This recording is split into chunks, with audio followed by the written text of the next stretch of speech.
What's up everybody? In today's AAP-01 install video, I'm going to be focusing on the CowCow ultra lightweight blowback unit, or bolt, but during this install I'm also going to cover the CowCow upgraded nozzle set, as it just makes sense for me to do this all at once. The CowCow ultra lightweight blowback unit will drastically increase the cycle rate, as there's going to be less resistance when pushing the bolt forwards and backwards. To remove the standard AAP-01 bolt, I just need to access the upper so I can go ahead and set the lower aside. Simply remove both hex screws at the rear sight, and then the rear sight can be pulled off.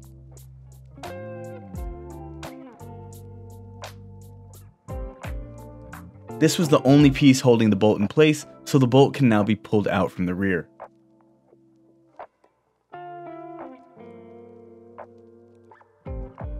I'll first remove the guide rod and spring by just hooking an Allen key into the end, pulling up slightly, and then softly pulling it out.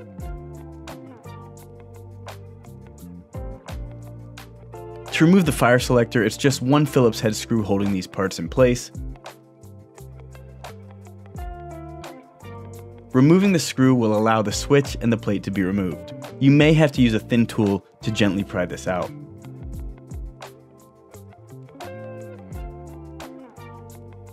To get the nozzle and the nozzle spring out, there are two small Phillips head screws above the nozzle head that need to be removed.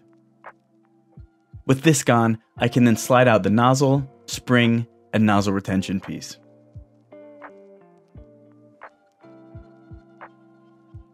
And lastly, the piston head can simply be popped off the screw that it sits on inside of the bolt. Here are the bolts side by side, with the CowCow ultra lightweight bolt weighing in at less than half the weight of the stock counterpart. This in turn results in a much faster cycle rate.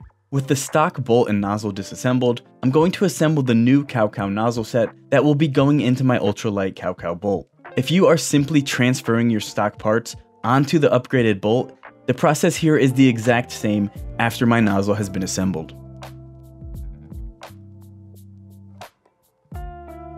Nozzle assembly should be super easy. Drop the spring into the nozzle, drop the valve onto the spring. It's only going to orient one way, so twist it around until it rests on the spring and bounces with ease.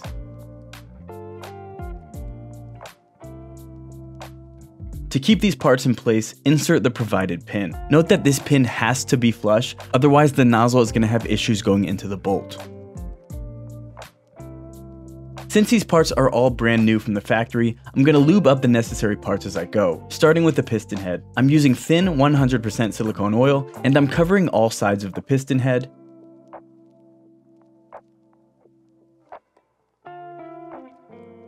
And then dropping it into the bolt so it snaps onto place on the screw head inside. The screw head is round, yet the hole in the piston head is squared, so it might take some finagling to get it properly set. It should end up being flush with the black piece it lays on.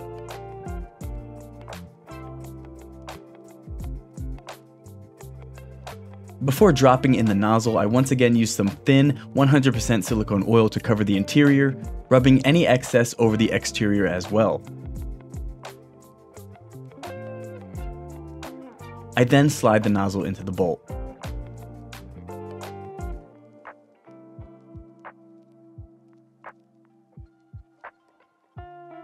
I am replacing the stock springs here as well. Both the nozzle and nozzle return spring will now be 180% upgrade springs. Simply pull off the stock nozzle spring and insert the new one. The nozzle spring and retention pin can then be slid in over the nozzle, ensuring that the spring falls into the correct channel. Retightening the two Phillips head screws above the nozzle will secure this all in place.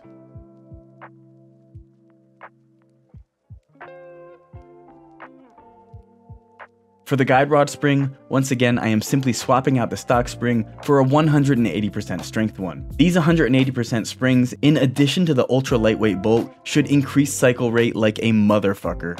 Compressing this spring a little bit will help when reinserting the guide rod. It should just slide in somewhat with ease. From here I can reinstall the selector switch. These parts only go in one way, so once again this should be a pretty easy process. I lay the selector plate in like so.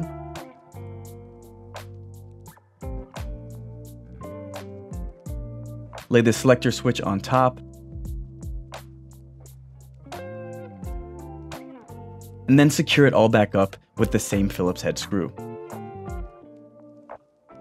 And lastly, before throwing this bone dry bolt into my AAP-01, I did some maintenance lubrication on all points of contact. Along the rails of the bolt, both sides, and then along the bottom of the bolt where it all makes contact with parts from the lower receiver.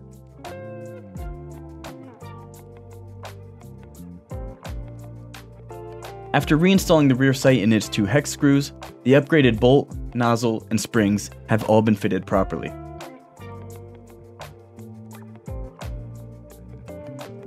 Here is a clip of the cycle rate before these upgrade parts.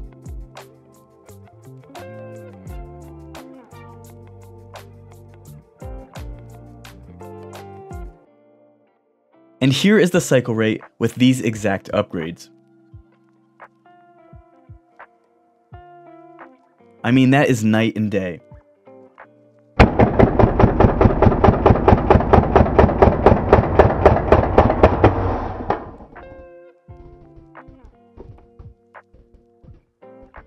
And just a disclaimer, this video is simply to serve as an installation guide. For your personal preference and best performance out of the AAP-01, it's going to take some playing and messing around to find which parts work best to suit your needs.